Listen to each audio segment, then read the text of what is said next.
not 100% sure that they're dead, but they didn't come back, so I'm gonna water them.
I pledge allegiance to the flag of the United States of America and to the republic for which it stands, one nation, under God, indivisible, with liberty and justice for all. Thank you. Call this Tuesday, June 11th, 2024 meeting to order. Chair will make a motion to approve the agenda with the line item number 2 being removed. Second. Motion and second, just for clarification. Mr. Broom, Commissioner Broom is not here today. He is in jury duty, so he's not ditching, but he's in jury duty. So, I think he'd probably rather be here with us, but all in favor? Aye. Aye, motion carries. Chair will also make a motion to approve the consent agenda A through K. Second. Motion and second. Looking on here, I don't see anything that's out of the ordinary. Therefore, all in favor? Aye. Aye, motion carries. All right, so now we'll go to public comments. If you have a public comment about anything going on in the county, here's your opportunity. We give you 3 minutes to come and just stand and, yeah. So I have been working with Neil Binder on a couple of things out at Loudy. Okay. A proposed batting cage Oh, yeah. that, Thank you. would you like one? I'm no tech savvy person by any means, so I just sketched this up last night about midnight. Say the least, I'm pretty busy. I'm T with T's Construction. You know me. I think half the people in here know me. So with that being said, I want something for these kids to do. In the means of, we got some really good ball players in the county and they're playing ball on a limited time. So I've been working with Neil, and in between the two fields, the one that has just been redone and the one that is proposed to be redone, it's kind of in the sketch drawing there. 100%, no cost to the county, just want the graces or the property to be used to build a 24 by 100 completely covered batting cage, donated 100% to the county for these kids to use to have a covered cage. Originally, I'm gonna start out with just a covered roof only, and the sides are gonna be open, but it's gonna be built so that if we get more funds, or maybe next year, that we can come in and fully enclose it, so that in January, if these kids wanna go throw, hit, whatever, and there's 4 feet of snow, they can go down there, flip the lights on, and play baseball. So, and I just need the powers that be to give me the green light or the go ahead on that. As you'll see on the front of it, my plan there is to put a sign on it. Thank you to our sponsors, because I've already been in touch with 3B, who's going to donate all the gravel, do all the grading, excavating, and the whole 9 yards. 3B is going to donate the gravel. MSG Ready Mix is going to donate the concrete. T's Construction is going to get all the materials, and we're going to build it, erect it, the whole 9 yards. I've already been in touch with Marlon about the permit, and he said no big deal. We're going to build it typically just like you would a regular pole barn. So we'll build it to the IBC or the same adopted code that y'all have. It'll all be adopted in place and built to code and inspected by Marlin and built to county standards in the whole 9 yards for wind and snow in the whole 9 yards. But other than that, pretty simple. So I just need the graces to say, yeah, we can do it. Yeah. Well, appreciate you wanting to do this. Unfortunately, under public comment, we can't make a decision right now, but we can definitely put this on the agenda and talk through it with Neil in the next meeting. Before Tuesday, we can definitely give the go ahead, get the attorney's approval and all that. So yeah, appreciate you, man. Thank you. Thank you. Any other public comment here this morning? One more time. All right, we'll move on. Any general discussion from commissioners? Just a note that we hosted the Building Resilient Economies in Coal Communities Coalition's first site visit for this year. It'll be my second year on the coalition. It'll be my third of the 4 site visits that we'll do on that coalition. That took place, I believe, last week. It's been a little busy since Grand Old West days. That went really well. We got to tour couple of our facilities here, courthouse. Nobody believed it was a Kmart before they came here. So that was nice. But that was a good opportunity to showcase some of the things that we've done in preparation for the transition and to bounce ideas off of other communities that are in varying stages of their own transitions to get ideas and resources there as well. Perfect. I don't have anything. So, because we removed line item number 2 from the agenda, our public hearing starts in 10 minutes. And so therefore we can't move that up because that was what was posted. And so we are going to take a 10 minutes recess and then we will start back. Apologize about that, but that's just the rules. We'll take a 10-minute recess.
public hearing.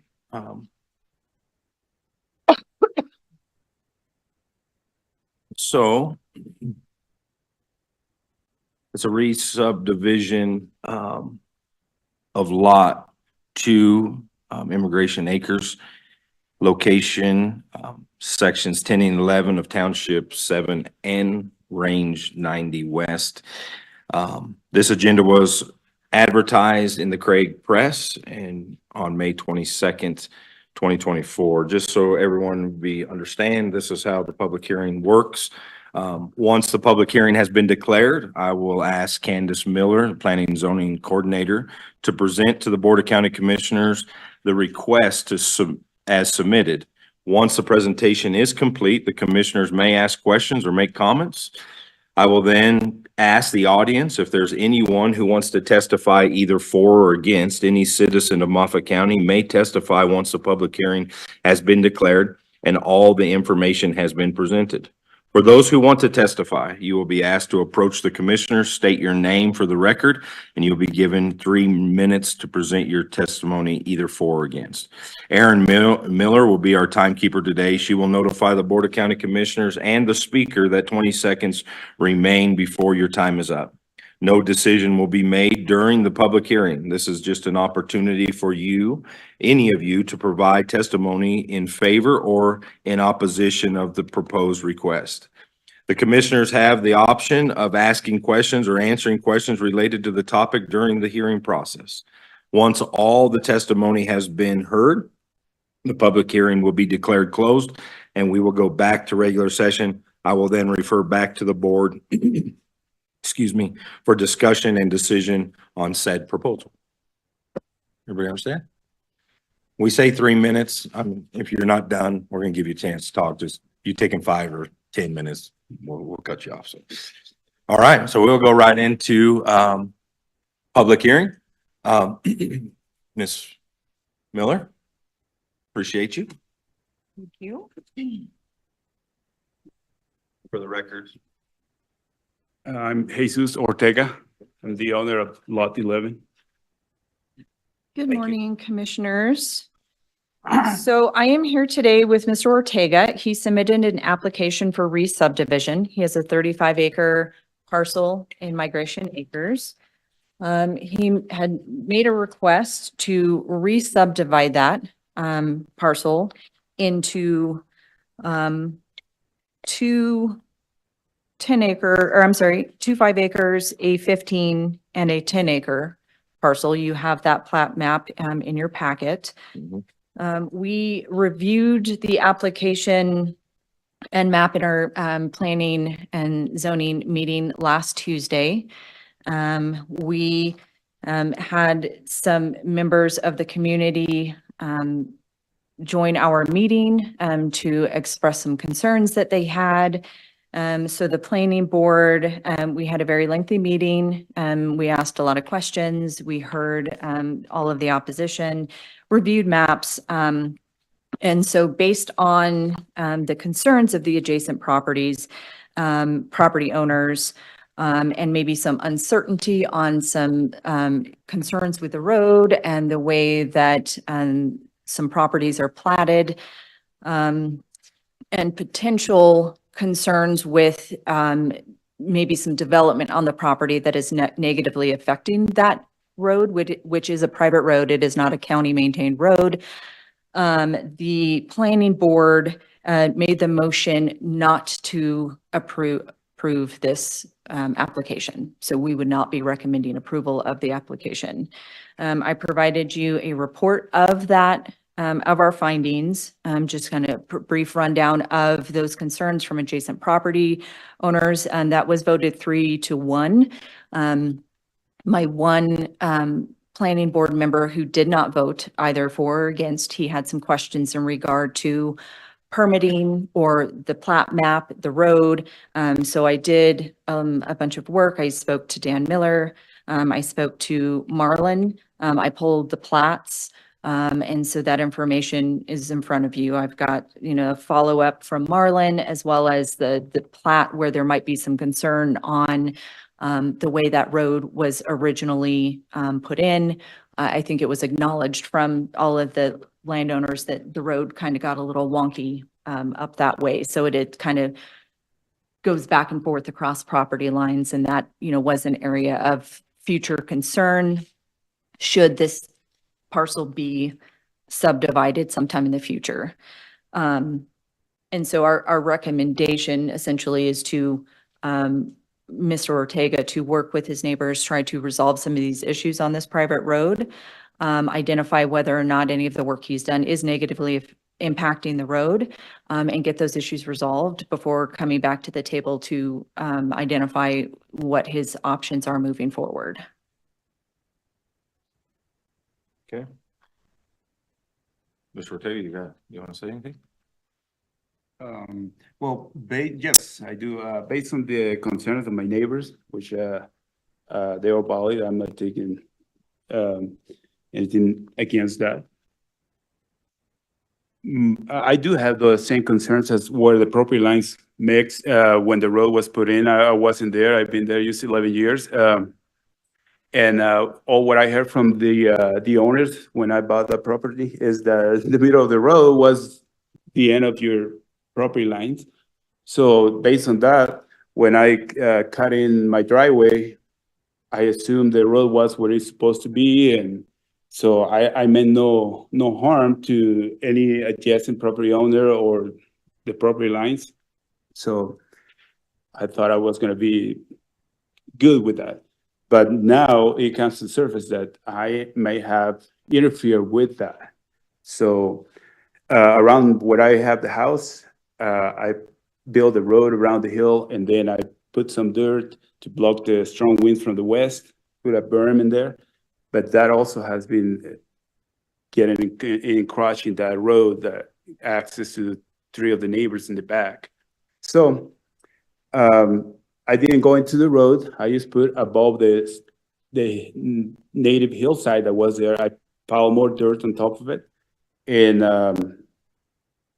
now after Mr. Woods, he called a surveyor. So he was explaining to me very nicely that his property is right on the edge of the road, and the road should be more into the hillside where I piled all the dirt. And I'm like scratching my head as well, because I had no idea any of that was like that, because I wasn't aware of this road not being where it was supposed to. So that I'm more than willing to work with my neighbors. They're nice people and very understandable with me. And so I'm willing to remove the dirt that I put in there. And about the road, I didn't put in the road, so I'm more than willing to also get together with them and take the steps that are going to be needed to put it where it's got to be, and that we all know it's where it's supposed to be, and hopefully we can resolve that.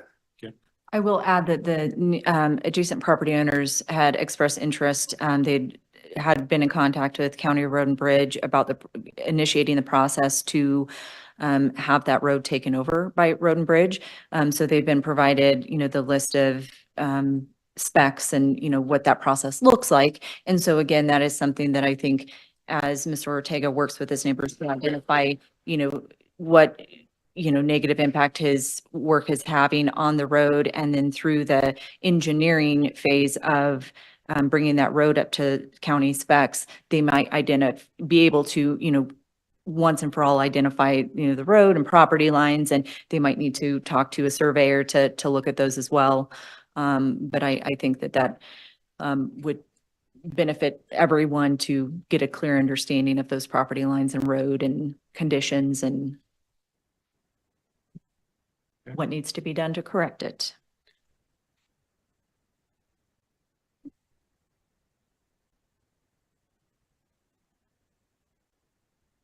All right. Anything else?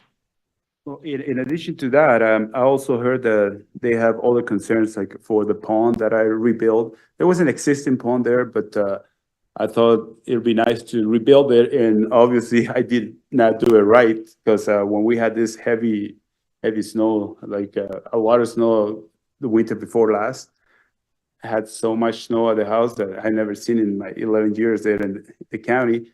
And the pond broke right in the middle.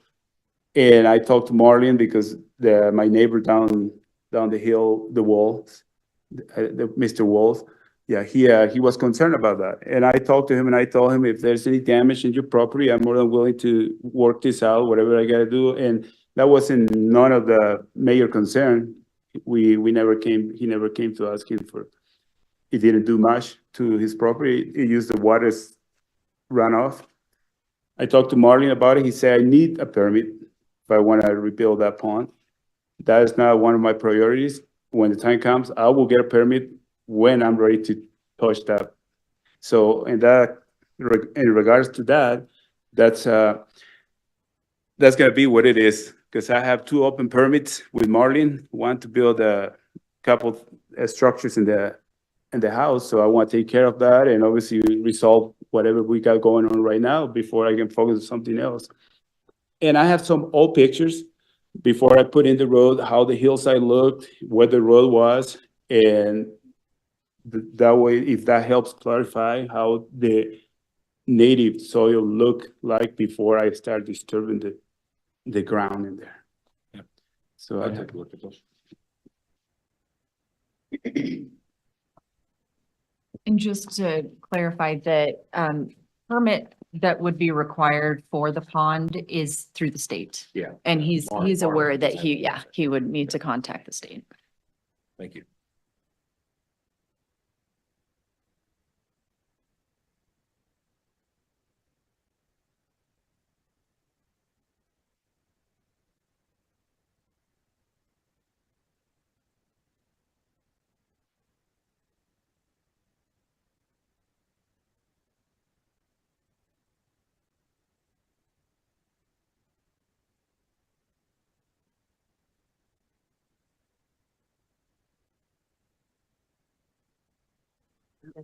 I have it.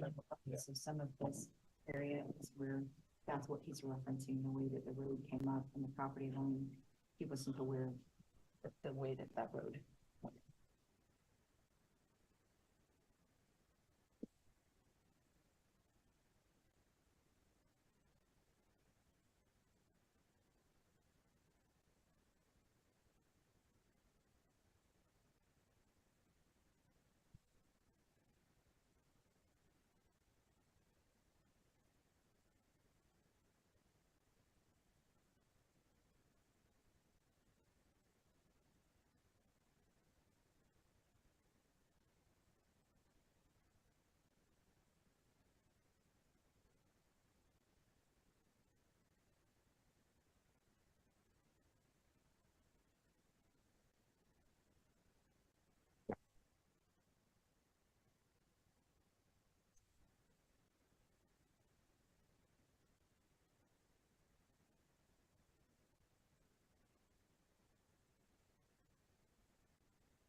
All right. Anything else from you guys? Okay. You have anything? no, not at this moment. Pond breach was to the north. Yeah.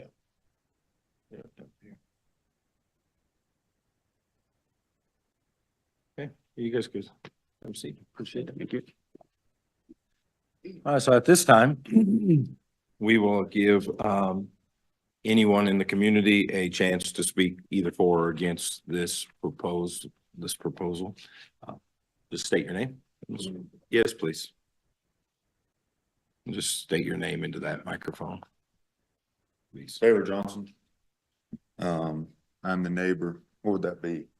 To the northeast. I own the property, purchased the property to the northeast of the property. First and foremost, after the conversation, I think one of the biggest major concerns and problems is we heard a lot of assumed, not to say Jesus is a great neighbor, and I said that in the planning meeting, he's a great guy. But I think one of the largest problems is assuming. We assume this, we assume that.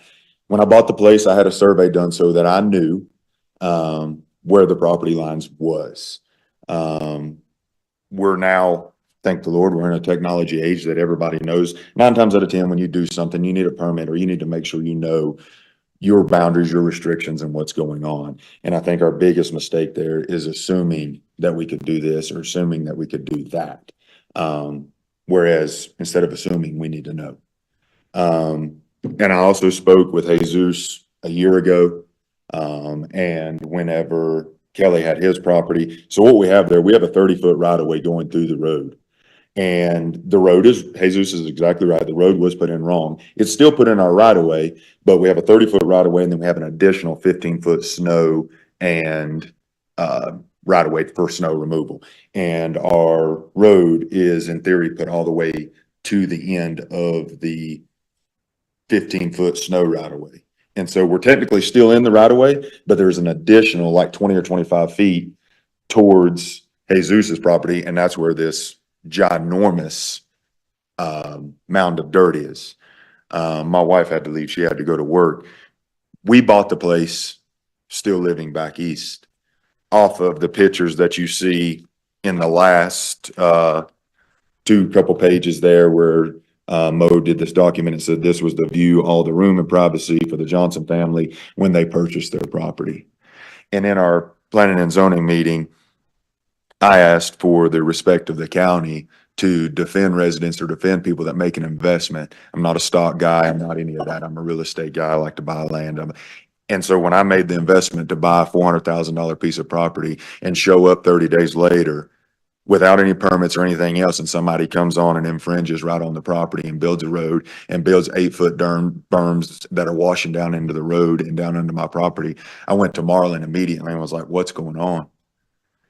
And I made amends with Jesus. So he's like, whatever. And we made it work. No big deal. And then we've come to this resolution of the property that's at hand here. History repeats itself. We know for a fact in the computers and in the documentation, we've got outstanding permits that have not been fulfilled. Nothing against P&Z, nothing against Marlon. Marlon wears many hats, and everybody in here that deals with Marlon knows he wears very, very many hats, and he's stretched thin. So I get it. And there's a few things that fall within the cracks. So with that being said, he's not been able to follow up like he should or needs to on the open permits. And I think I speak for all of the residents of that road whenever we do stuff continuously that we just assume will be okay.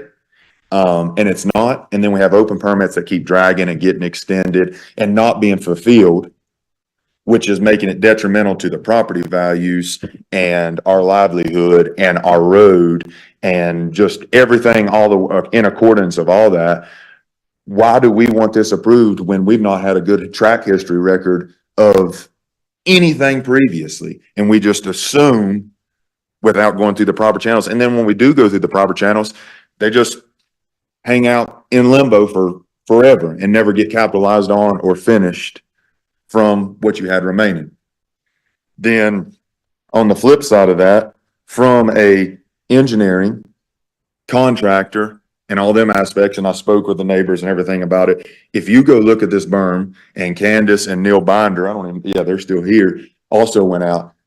There is a 20-something foot tall vertical wall behind his house where he excavated out of the wall to create these massive berms. From a safety standpoint, when that collapses, I want to know what the county's it's gonna be detrimental if Will Myers was here. I know everybody knows Will Myers. He's a soil engineer in the whole 9 yards. He'll tell you that the standard protocol is a 1 and 2 slope, not 90 degrees. That's on anything. And that's in the International Building Code for the county. So when that wall collapses and buries somebody in a camper or trailer, that's going to be terrible. It's a safety issue. And so that's not been capitalized on. Huh? Don't forget OSHA. Well, it's not technically OSHA because it's not commercial and it's private, but with that being said, It'd be about 30 more seconds. you're good. So it's a safety issue. And then when that wall collapses and kills power to me, Melton's, and the Bonds, because Yampa Valley Electric pole is right there on top, then it's going to be even worse. I mean, along with just our well-being and our investment of all the properties around, there's also some really major, because I don't want to see anybody get hurt, I don't want to see anybody die. And there's some really, before we even think about this, there are some major safety concerns and liability issues. Like, what's the county going to do when that wall collapses and kills 2 or 3 people in campers? Just saying. So I don't want it at all. The development, I'm not worried. We're not worried about, I know we kept bringing up the pond. We're not worried about the pond or anything else.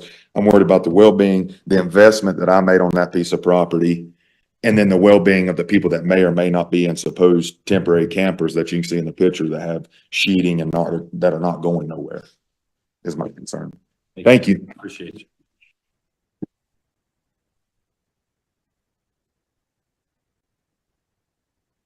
State your name for the record. My name is Jeff Bond, B-O-N-D. I live at 558 Johnson View Court.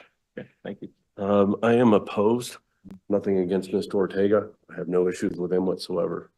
My concern is when I purchased property out there, my wife and I, we looked at that time, there's only going to be 6 properties. I'm opposed to living in now, if this goes through a neighborhood, if I wanted to live in the city, I would have purchased in the city. Right now, our houses are strategically located where I look out my window, I can barely see my neighbor. I would be driving up Mr. Ortega's property. Like I said, I'm not in favor, because like I said, if I wanted to live in the city, I would have purchased in the city. Sure. I want to protect the country life that we have out there right now. And that's pretty much all I have to say on that. Appreciate it. Thank you. Thank you.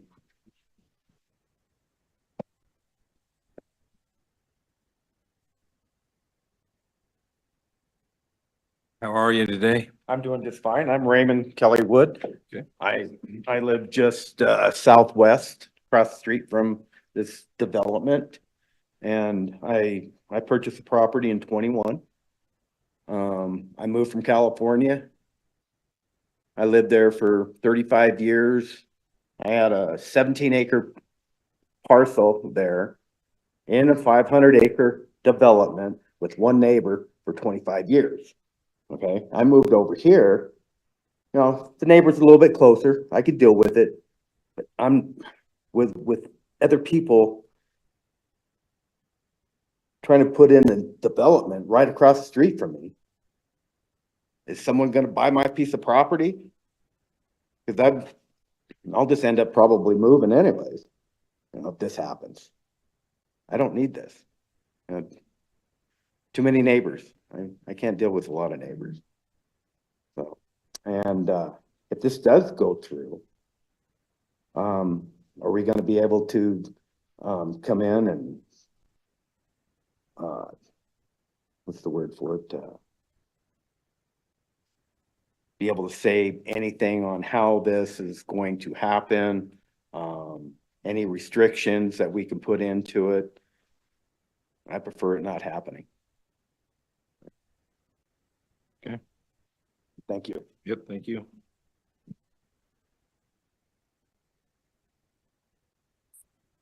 Good morning. Good morning. My name is Elaine Moe.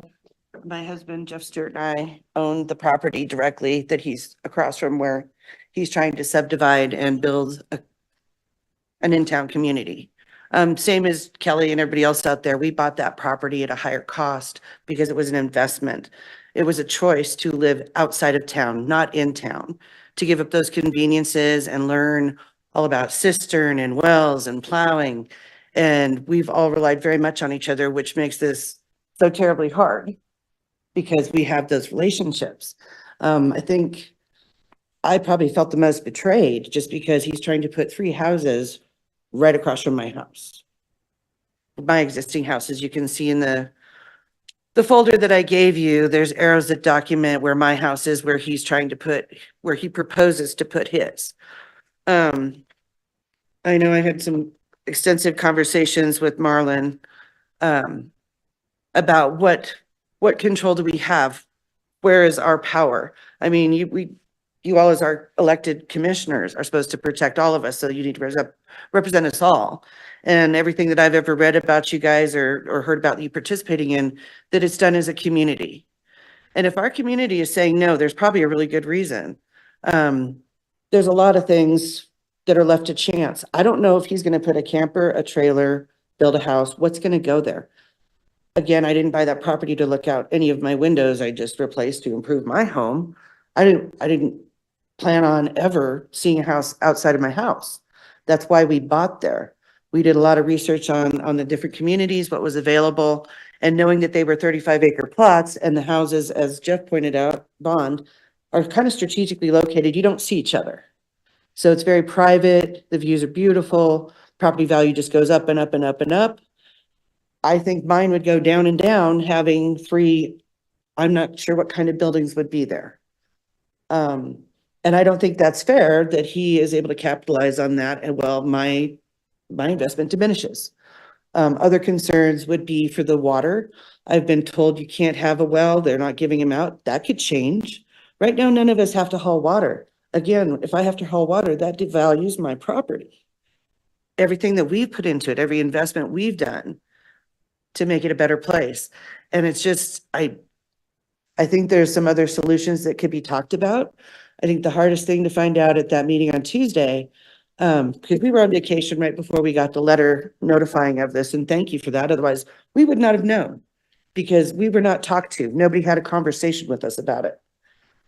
When I did get it, Jesus came down and we did kind of talk about it, and I just expressed, you know, I know it's your property. I know you're trying to do something nice for your family. Not sure I understand why they can't purchase land. This is your only choice, was what it kind of seemed to be. But that's great. But how does that affect my family? Where's the consideration for that? I mean, there's other ways you can split this up, because the way he's got it, you can see from the book, he's not going to see those houses. I am. The entrances to their properties are going to be kicking up dust, whatever, and however long this process takes. There's just so many moving parts, and the feeling that there is no consequence for the things that already happened in the past that have affected the neighborhood through, like T said, just assuming and not really knowing that you were doing anything wrong. But all those berms he built, all the mudslides across that road, T had to bring in an excavator to get access to their places up there because all that mud slid down. All that uncompacted dirt, like he talked about. There are some safety issues.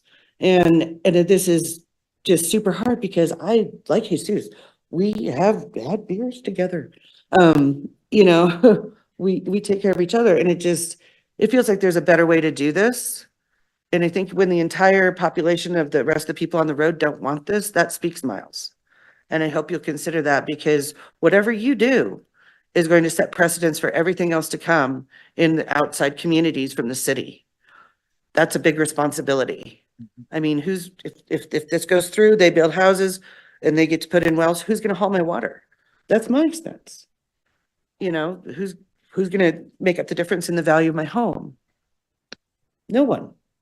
So I'm asking for consideration and some protection, not just for me, for everybody on our street, for everybody that lives this way of life, that you don't wake up some morning and have a trailer park suddenly across from your home.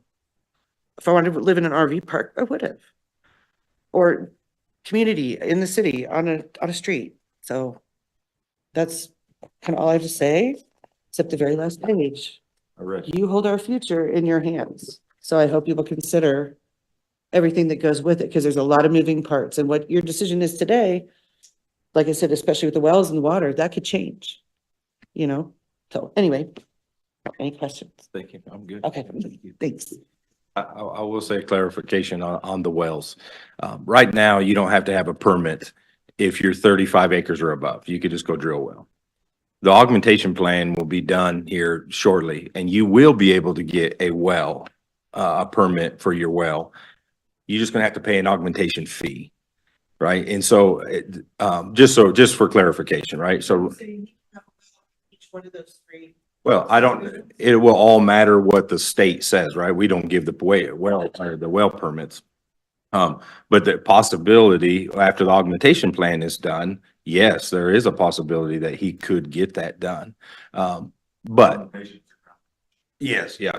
So he would have to pay money and all those things. Right now, no one can get a permit unless you have 35 acres or above, to do that. Just There's a lot of confusion when we got over appropriated.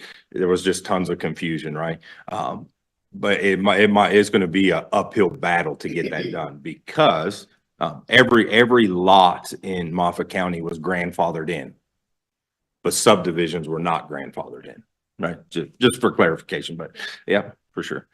Anybody else either for or against this?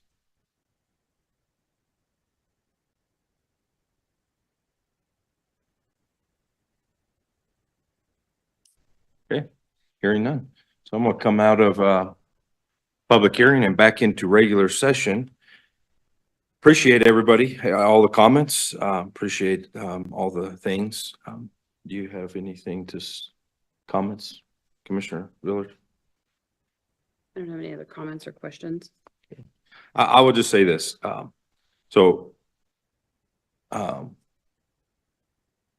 things. One, I hate dictating what someone can and can't do on their property, right? That's what makes America, America. And that's what makes Moffett County, Moffett County, right? We try to not tie the hands, right? And so my decision today is going to be based on not the road, right? That's Johnson's problem, right? He should have paid attention to when he put that road in, right? Unfortunately, there should have been covenances that put in. The Western Knolls has covenants. Like you can't do X, Y, and Z when you go there, right? Why Johnson didn't do that, I don't know. But the road, is not I can't make a decision on the road. I can't make a decision on the fact that I moved there, personal reasons, right? I can't make a decision on, I like not having neighbors. Well, I can't make that decision on that. But I can make a decision on safety, and I can make a decision on, and I just want that, I think, very clear that personal issues, I can empathize with that, right? But at the same time, man, I don't want my neighbor's Candace to trash her place, but it's her place, right? It's her house. I moved there not knowing who my neighbors will be in the future or who they're going to be even at that moment. And so I want that to be clear on my personal opinion. Like I can't dictate off of personal opinions, but I can do on codes, safety, and the things that are there, right? And so understanding that, I will look to the commissioner, and I take heavy in what our planning and zoning board says. When to me, it's foolish on commissioner's part to have a board and then go against what the board says, right? Sometimes it has to happen because you're going to totally disagree, but most of the time, that's why you have a board and to vent some of these processes through. So, any comments? Yeah, I just was So let gonna, me talk. well, your time did come up. I heard Aaron's timer go off. I Mm, was gonna stop you, but we didn't have Donald here to talk, so. right. No, I was gonna say kind of the same thing especially with having volunteers seated on a board and they do get to hear the same things and do the research and go through some of this. And they did have some reasons that they had recommended to deny the permit at this time or the re-subdivision at this time. And some of those were also those safety concerns. And I think for those reasons, I would also agree that private property rights, while we're protecting one and wanting to protect all, we can't really dictate what somebody does on theirs. And you, like you said, you can't say what your neighbor's going to do in the future or who your neighbor's going to be in the future, but there are some safety concerns. There are some concerns that impact the access and other things. And so for those reasons, I'm going to move to follow the planning board's recommendation to deny the re-subdivision application at this time. I don't know if they had a specific statement on that. You need the statement read in. I don't think so. I think just the S-2401 is the re-subdivision number. as stated. I'll second that. I think the planning and zoning's, wordage, in there was see what you could do to work with your neighbors to work through those processes, and then if it's, what we'll go from there, so. All right, all in favor? Aye. Aye.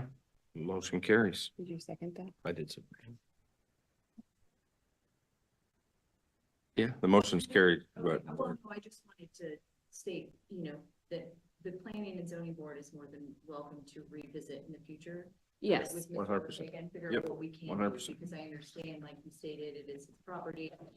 But, come to a middle ground and understanding with the adjacent property owners. Yep. that Resolve some maybe existing issues and figure out what the next steps are. Yep, for sure. Yeah. And maybe it doesn't ever work out, or maybe it does. Like, yeah, that's, we can't dictate that right now, but I think that's the best thing. I mean, ultimately, we would live in Moffett County because we want to be neighborly, right? I mean, there's no reason to have enemies next door, right? In a world that's already divided. And so we want our place to be. So, And they have some specific comments in there. They say denied pursuant to the following findings, and they had some specific comments in there. So yeah, it's not the end of the road. It's just, here's what needs to be considered before readdressing. Yep. well, I appreciate all your time. Appreciate it. And today, and at this moment, we're going to end our meeting, and our next meeting will be June 25th, 2024 at 8:30 in the morning. Thank you.